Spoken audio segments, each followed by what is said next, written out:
The purpose of installing Bluetooth drivers in Windows 11 is to enable your computer to communicate with Bluetooth-enabled devices, such as wireless headphones, speakers, keyboards, mice, smartphones, and other peripherals.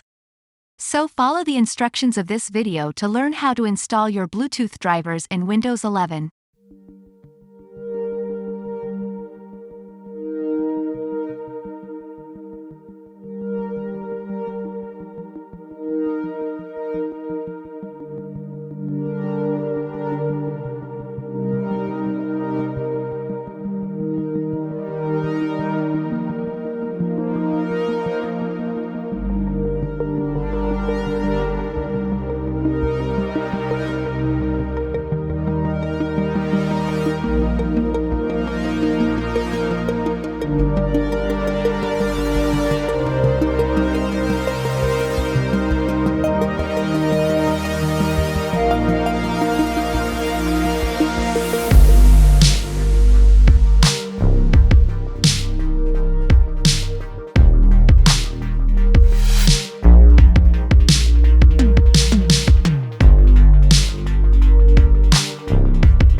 If this tutorial helped you, don't forget to like and subscribe.